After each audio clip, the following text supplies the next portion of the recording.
Welcome to Nasdaq TradeTalks, where we meet with the top thought leaders and strategists in emerging technologies, digital assets, the regulatory landscape, and capital markets.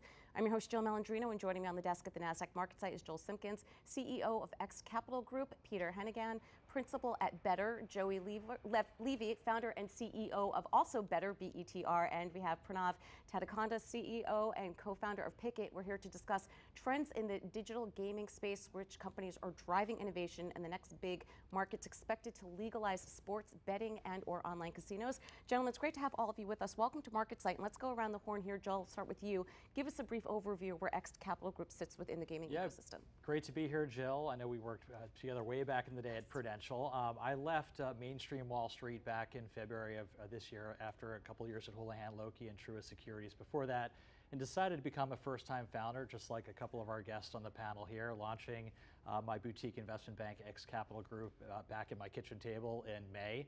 And we're really focused on the digital ecosystem, working with small emerging companies that are really underserved in this vertical. So we really spend 100% of our time focused on sports betting, online gaming, and everything within the digital ecosystem, helping companies with capital raising, M&A, and other strategy assignments. Right, and for more context, Joel certainly was the axe, as we call it, on the sell side with gaming coverage. Peter, tell us about Bettor.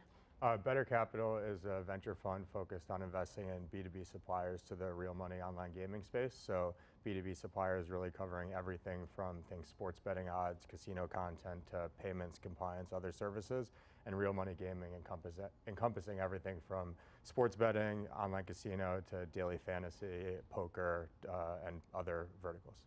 And Joey, Bettor, BETR, yes, right? The other Bettor at the table. Give us some background. Yeah, so we're a direct-to-consumer sports gaming brand and sports media business. So those are our two core business units. We have a fantasy sports vertical, a sports book, and an iGaming vertical that we're going to be launching next year. And then we have a media arm where we do a lot of original short-form video content on TikTok, Instagram, YouTube, et cetera, as well as a premium long-form media strategy, really with the objective of building the direct-to-consumer brand for younger consumers, obviously 21 plus, and a brand for the casual sports fan who maybe doesn't understand what a -175 money line means or a +5.5 point spread, kind of building like the Robin Hood to the gambling industry's E-Trade Fidelity, Charles Schwab, from a UI UX perspective. Yeah, well, it makes sense, right? I mean, gamification, especially for the younger generation, and they grow up. 100%, and there's a big opportunity here. I mean, FanDuel and DraftKings have a combined 7 million or so monthly active users, but they're in front of over 100 million gambling age sports fans, and will be in front of nearly double that at maturity. So we think there's really a large incremental TAM opportunity here by catering more to these casual sports fans who aren't already hardcore gamblers. And Pranav, tell us about Pikkit. Yeah, Pikkit is a consumer mobile app that it's a social bet tracker. So our users get to connect their sportsbook, DFS, sweepstakes accounts to our app. They might be using 1 or 4 or 5, and we aggregate all their bets in one place. We analyze that data for them, slice it, dice it in different ways. You can kind of think of it as like sort of a new age mint for sports betting. There's a social component on top of that. People like to bet with their friends. People like to see what their friends are betting on, follow creators, get new betting ideas. So we take some of that data that comes in, package it up into new and interesting ways to help people find and discover new bets. Right, and to Joey's point, Pranav, especially the younger generation, when you grow up with Roblox and Minecraft, where you understand this concept of a digital online community. Yeah, 100%. Yeah. And the other thing is we want to also, when you are catering to a younger audience, make sure that they have the correct habits in place to do everything responsibly. Joey and Bettor has done a great job with that, with some of their restrictions on credit card deposits, things of that nature. But tracking bets and making sure that you understand where your money's going, what you might be good at betting on, what you might not be good at betting on, is just as important as the gaming products themselves. Right, and Jill, it almost sounds like investing in general, right? And making bets on certain stocks and understanding what you do understand and what you don't understand. When we break down the space of gaming, if you could give us a high-level overview, what are the key verticals? Well, I mean, the bottom line is we're still very, very early days in the evolution of sports betting and also iGaming in the industry. If you think about land-based gaming, Native American casinos, regional casinos, Las Vegas, that's roughly a $40 billion plus GGR market. Sports betting, I think, is in the $15 to $20 million range, 15 to 20 billion range, ramping very quickly. iGaming is very, very early days, but we're really seeing this transformation of the industry. If you look at sort of legacy land-based gaming, it's very much an older demographic. Everybody at this table has an iPhone, I'm guessing, and they want to game when they want to game, whether it's making a sports bet wager, whether it's an online casino wager. We're still very, very early days in the transformation of this industry and the adoption of a lot of these digital technologies. And you have different companies serving this ecosystem, whether it's Pikkit in terms of bet tracking, Joey with DFS and other OSB products. Then you've obviously got investors looking at other B2B across the space. So Peter, let's talk about that for a moment here. As the space is in the process of maturing, where are you looking to deploy capital? What are the most attractive areas for investing? And are there too many players in the space trying to figure out where their niche is?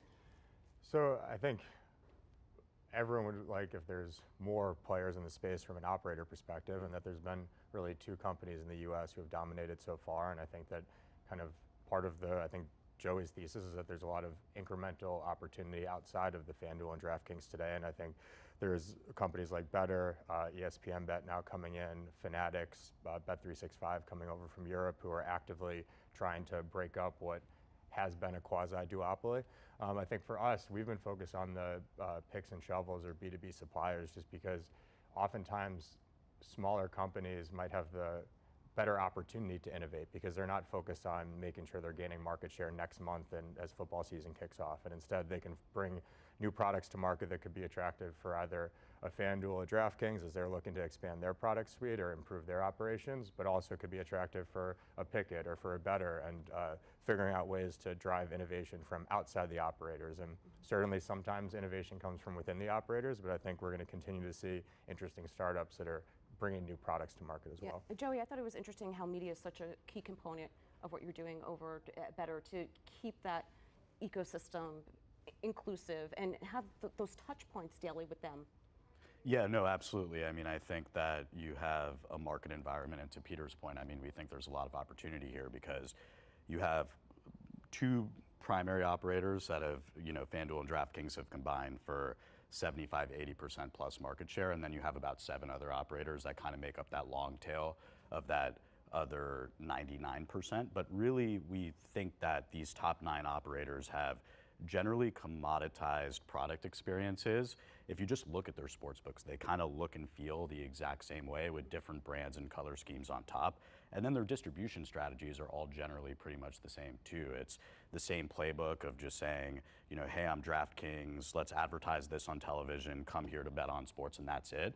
Nobody's really gone out of their way, perhaps with the one exception of, Barstool Sports when they were trying to build their sportsbook business, which by the way, I didn't think was a bad idea. I just thought the execution could have been done a little bit differently, but nobody's gone out of their way to really differentiate their brand, not just from an awareness perspective, but also an affinity perspective to really build a relationship with the audience and differentiated distribution strategy. So at Bettor, we're really focused on original short form video content where we're kind of, I started the business with Jake Paul, who's arguably the most prolific and successful content creator on the internet today. But really the objective here is to build the next dozens of Jake Pauls through Bettor Media to really establish a relationship with our audience. If all else is the same, and it's not, we have a differentiated product too, but if all else is the same, consumers would prefer to transact with a brand that they have affinity towards, that they trust, that they're engaged with. So that's really what we're trying to accomplish with Bettor Media, and we're already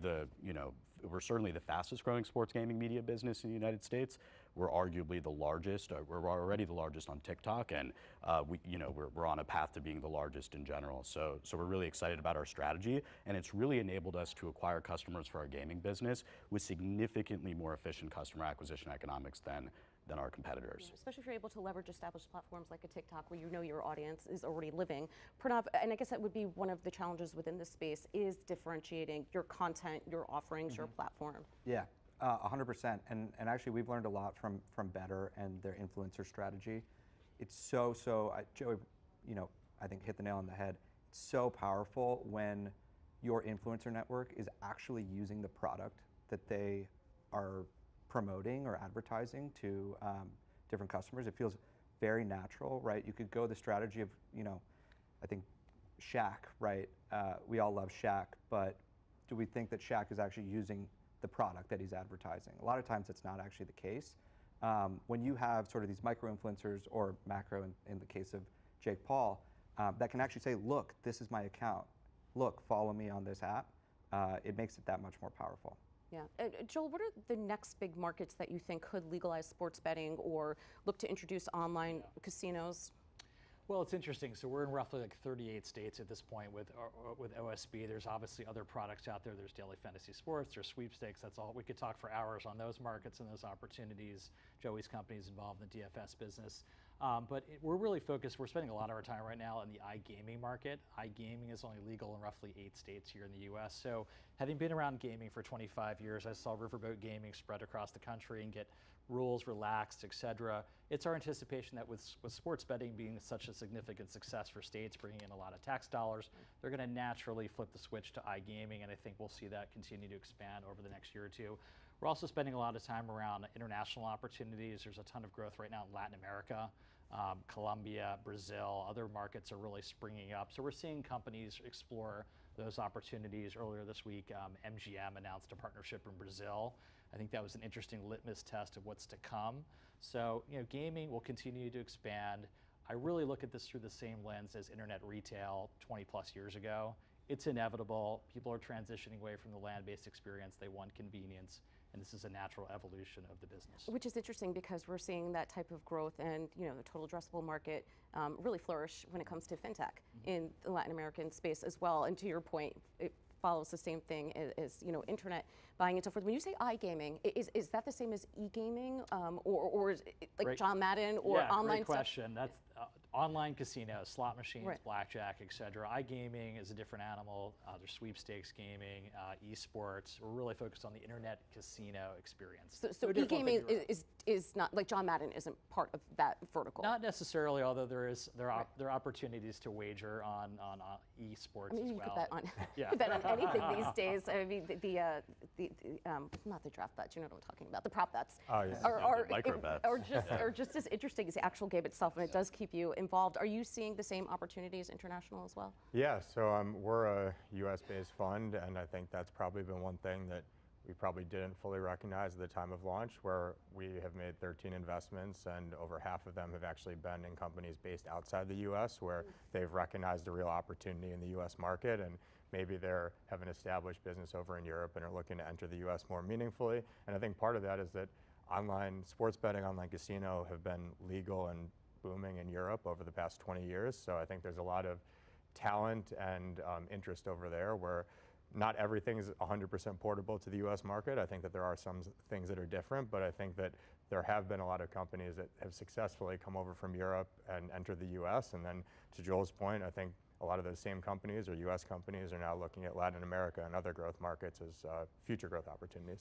Joel, what's the pushback in terms of why is it not in all 50 states if it's a good source of tax revenue? And of course, it's multiple jurisdictions, but. Yeah, I mean, the question is always around the pace of regulation and what's the appropriate tax rate. There's a lot of debate. Illinois has popped up recently with some very draconian tax rates on the sports betting industry that kind of make it uneconomic for operators. So it really comes down to what's the right tax rate, and just ultimately how comfortable are these states in terms of legalizing this product, making sure all the checks are in place around problem gaming and any other sort of negative issues that can pop up. And we're certainly mindful and paying a close attention. I think anybody that operates in this business takes these issues seriously and doesn't want to go through the same headwinds that were experienced in Europe. Right, we're about 20 years behind Europe. That's where online gaming, sports betting really initially took off. They've gone through some fits and starts around some pretty negative legislation. So, putting these controls in place, whether it's, limiting credit cards, aging up to 21 plus or even higher levels before people get involved, are really sort of laying a good foundation to make sure some of these negative issues don't pop up. I would imagine the industry would advocate for that, right? I mean, why would you want to be regulated by enforcement? That's not really the best strategy, regardless of what industry you're in. I think I would want to advocate for a framework. Yep. Yeah. Pranav, does it factor into products you're developing or states or target market? Responsible gaming? Not even responsible gaming, but when you're thinking of either launching a new product or thinking about new products, what market you're going to go after? Yeah, so we think of two sort of different things. The first is like products within the United States and Canada, which is where we're live right now. Sort of being an aggregator, sitting a layer above, we get, one of the benefits of that is we get to sort of follow the trends of the consumer. So iGaming is not something that we have honestly gotten a ton of customer requests for to track their iGaming winnings or their slot winnings or their blackjack winnings. If it does become more prevalent, we're certainly going to invest in products that help users do that in the same way that we help them track their sports bets. As far as international expansion, I want to touch on something that Peter said.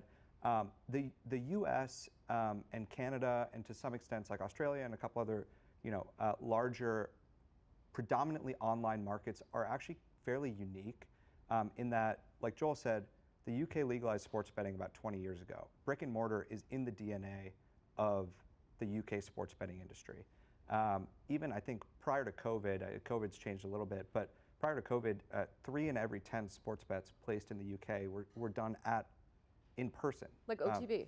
Yeah, very similar. Basically, Yeah, I mean, shops. any bar, shop, on High Street in London, you can walk in and place a bet on the EPL game, and you'll get a ticket and cash it just like you cash a lottery ticket. That's still in the DNA of UK sports bettors, which is why we get questions from investors all the time, like why has Pikkit or similar products not worked in other markets? Like that's the main reason. It's because you want your consumers to be doing 99% of their activity that they're tracking online, because it's really difficult to track over-the-counter stuff. I mean, you have to think about your target market and what products they want and what's going to work for them. If part of that community building happens to take place in OTB as an example, it's just not the TAM that you're looking for, I would imagine. Yeah, no, we're definitely focused on the digital opportunity, and to your earlier point, definitely trying to do it responsibly and do it the right way. And Bettor has really led the charge here in being proactive from a responsible gaming perspective. So, for example, we're the only regulated operator that has voluntarily and proactively banned credit cards as a depositing method, and we think that that should be the case in every state in the U.S. So there's some states like Massachusetts that have already proactively banned credit cards. There's actually a bill in Pennsylvania that was introduced recently to do this as well, but we think that consumers should not be able to gamble with money that they technically do not have. So we've banned credit cards. We also limit the amount that young consumers, 21 to 25 years old, can deposit on a monthly basis.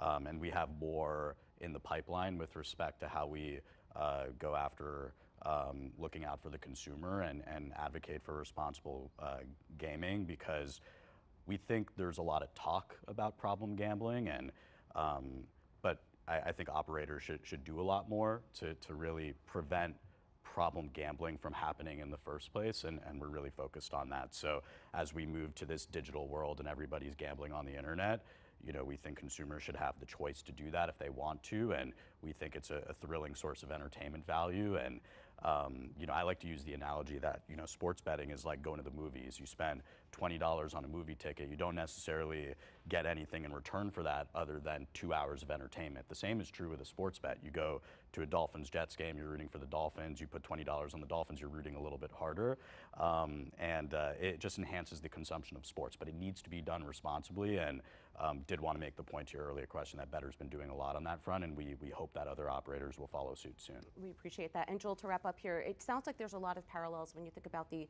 exchange and surveillance experience as it does too, because I mean, for all intents and purposes, these are exchanges. Absolutely, and there are a number of companies that do a good job in making sure people are behaving appropriately. There's a company called US Integrity based in Miami. Actually, they just renamed to IC360. They're almost the eyes and ears for sports leagues and other teams. They're tracking a lot of these issues that have popped up, whether it's the Ohtani situation. I'm pretty sure that they were the ones that uncovered a lot of that stuff. And again, the industry takes policing these issues seriously, because that's ultimately going to create a much more healthier and sustainable investment environment for the space. All right, appreciate everyone's insight. Thanks for joining us on Trade Talks, and thanks for joining me from MarketSite. I'm Jill Malandrino, Global Markets Reporter at Nasdaq.